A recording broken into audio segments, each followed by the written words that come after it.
لیکن میرے عزیزو یہاں پر ہمیں ایک بات سمجھنی ہے، مولانا کلیم صدیقی دامت برکاتہم کو جس وجہ سے جیل میں ڈالا گیا، پھر رہا ہوئی اور پھر سے عمر قید کی سزا سنائی گئی، اس کے پیچھے کی وجہ کیا ہے؟ اس کے پیچھے کی وجہ یہ ہے کہ الزام یہ لگایا گیا کہ مولانا کلیم صدیقی اور ان کے رفقا اور ان کے ساتھیوں نے ان لوگوں کا زبردستی مذہب تبدیل کرایا ہے۔ لیکن یہاں سوال پیدا یہ ہوتا ہے کہ کیا زبردستی مذہب تبدیل کرایا جا سکتا ہے؟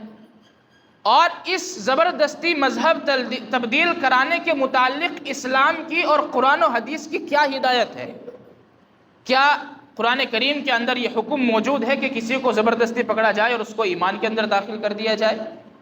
کیا کوئی ایسی حدیث ملتی ہے کہ اللہ کے رسول صلی اللہ علیہ وسلم نے کسی کو پکڑا ہو اور اس کے اوپر زور دیا اور زبردستی دکھا کر کے اس کو اسلام کے اندر داخل کر لیا ہو؟ کیا صحابہ کرام رضی اللہ عنہ اجمعین کے دور میں ایسی کوئی مثال ملتی ہے کہ صحابہ رضی اللہ عنہ اجمعین نے زبردستی کسی کو اسلام میں داخل کر دیا ہو؟ ہمیں سوال یہ پیدا ہونا چاہیے کہ کیا اس کی حقیقت کیا ہے اور شریعت کیا کہتی ہے اس کے متعلق؟ تو میں نے قرآن کریم کی ایک آیت کریمہ آپ حضرات کے سامنے پڑھی، لا اکراہ فی الدین قد تبین الرشد من الغی فمن یکفر بالطاغوت ویؤمن باللہ فقد استمسک بالعروۃ الوثقی لا انفصام لها واللہ سمیع علیم۔ اللہ تبارک و تعالیٰ اس آیت کریمہ کے اندر یہ فرما رہے ہیں کہ دین کے اندر کوئی زبردستی نہیں ہے۔ دین کے اندر زبردستی نہ ہونے کا مطلب کیا ہے؟ اگر انسان کو، اگر لوگوں کو اس چیز کا مطلب سمجھ میں آ جائے تو میرے عزیزو یہ سارا ہی سلسلہ ختم ہو جاتا ہے۔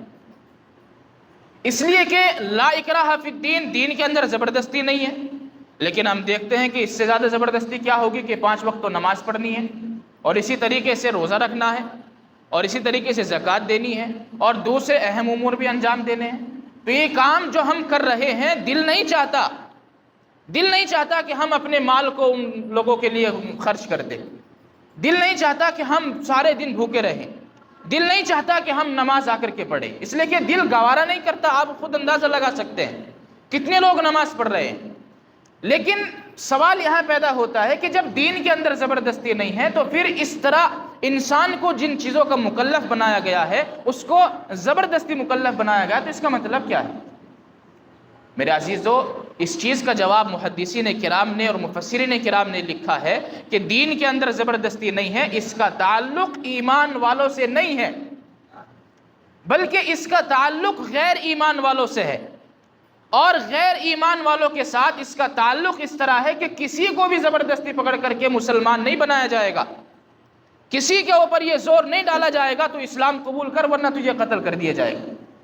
وہ حالات بھی الگ ہوتے ہیں جن کے اوپر زبردستی بھی کی جا سکتی ہے، لیکن عام حالات میں کسی بھی غیر مسلم کو یا کسی بھی مذہب کے ماننے والے کو پکڑ کر کے یہ نہیں کہا جا سکتا کہ تو اسلام قبول کر دے ورنہ تجھے قتل کر دیا جائے گا۔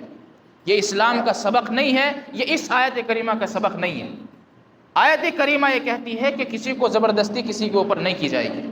ہاں، یہ چیز ہے کہ اپنے اخلاق اس کے سامنے اس طرح پیش کرو، اپنے کردار اس کے سامنے اس طرح پیش کرو کہ وہ مجبور ہو جائے کہ وہ تمہارے ریلیجن کے اندر داخل ہو جائے اور تم جس مذہب کو مانتے ہو اس مذہب کے اندر وہ شامل ہو جائے۔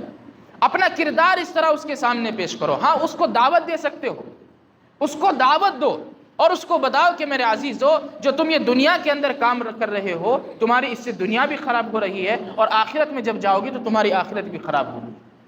آپ کے اوپر سمجھانا ہے اور کسی کو زبردستی اسلام کے اندر داخل کرنا، یہ اس آیت کریمہ کا مصداق نہیں۔ لیکن سوال یہاں دوسرا پیدا ہوتا ہے، کیا داعی اسلام مولانا کلیم صدیقی دامت برکاتہم العالیہ کو اس آیت کریمہ کی تفسیر کا پتہ نہیں تھا؟ کیا ان لوگوں کے سامنے اور ان ساتھیوں اور اس جماعت اور اس گروہ کے سامنے اس آیت کی تفسیر نہیں تھی؟ میرے عزیزو، اس آیت کی تفسیر کے حقیقی مصداق ہی صحابہ کرام رضی اللہ عنہ اجمعین اور اللہ کے رسول صلی اللہ علیہ وسلم کے بعد اگر کوئی جماعت ہے تو وہ جماعت ہے جو لوگوں کو ایمان کی طرف بلاتی۔ ایمان کی طرف بلانا اور اعمال کی طرف بلانا۔ ایک مسلمان اگر صحیح طریقے سے مسلمان ہے تو اس کو اعمال کی دعوت دینے کا تصور ہی معاشرے میں نہیں ہونا چاہیے۔ اعمال کی طرف دعوت دینا اور ایک ایمان کی طرف دعوت دینا۔ قرآن کریم کے اندر اللہ تبارک و تعالیٰ نے بارہا ارشاد فرمایا وَلْتَكُمْ مِنْكُمْ أُمَّةٌ يَدْعُونَ إِلَى الْخَيْرِ وَيَأْمُرُونَ بِالْمَعْرُوفِ وَيَنْهَوْنَ عَنِ الْمُنْكَرِ، کہ تم میں سے ایک جماعت ایسی ہونی چاہیے جو لوگوں کو اچھائی کا اور بھلائی کا حکم کرے اور بری باتوں سے روکے۔ سوال یہاں پیدا ہوتا ہے کہ اس آیت کریمہ کے اور اللہ تبارک و تعالیٰ کے اس فرمان کے حقیقی مصداق کون ہیں؟ میرے عزیزو، اس آیت کریمہ کے حقیقی مصداق جو ہیں وہ دعوت الی الایمان، جو ایمان کی طرف دعوت دینے والا ہو وہ حقیقی مصداق ہے۔ اور اس کے بعد جو قال اللہ و قال الرسول کی باتیں کرتا ہے وہ سارے اس آیت کے زمرے میں آ جاتا ہے۔ جو لوگوں کو ایمان کی دعوت کے بعد عمل کی دعوت بھی دیتا ہے تو وہ بھی اس کے اندر شامل ہو جاتا ہے، لیکن کہنے کا مقصد یہ ہے کہ حقیقی مصداق جو ہیں وہ ایمان کی طرف بلانے والے، اور جس طرح مولانا کلیم صدیقی دامت برکاتہم اور ان کے ساتھیوں نے کام کیا، حقیقی مصداق یہ جماعت ہے۔ یہ بتایا گیا قرآن کریم کے اندر کنتم خیر امۃ اخرجت للناس، کہ تم سب سے بہترین امت ہو۔ کیوں؟ اس کی وجہ بیان فرمائی اخرجت للناس، جو تم لوگوں کے فائدے کے لیے نکالی گئی ہو، لوگوں کے فائدے کے لیے نکالی گئی ہو۔ اب لوگوں کا فائدہ یہاں پر کیا ہے؟ کیا دنیاوی فائدہ ہے یا اخروی فائدہ ہے؟ میرا عزیزو، اس آیت کریمہ کے اندر جس فائدے کی بات کی گئی ہے وہ انسان کی آخرت کا فائدہ اس آیت کریمہ کے اندر بیان کیا گیا ہے۔ انسان کو اور خاص طور سے مسلم قوم کو یہ مکلف بنایا گیا ہے کہ وہ ہمیشہ دوسرے کی آخرت کی فکر کرے۔ دنیا کی فکر کرنے والے تو اپنے آپ کرتے ہیں، لیکن لوگوں کی آخرت کی فکر جو ہے انسان کے دل و دماغ میں اس طرح بس جانی چاہیے کہ وہ خود بخود ایک داعی اللہ بن جائے۔ یہی کام مولانا کلیم صدیقی دامت برکاتہم اور ان کے ساتھیوں نے کیا۔ نتیجہ یہ نکلا کہ حکومت کی نظروں میں آئے اور ان کو جیل کی سلاخوں کے پیچھے ڈال دی۔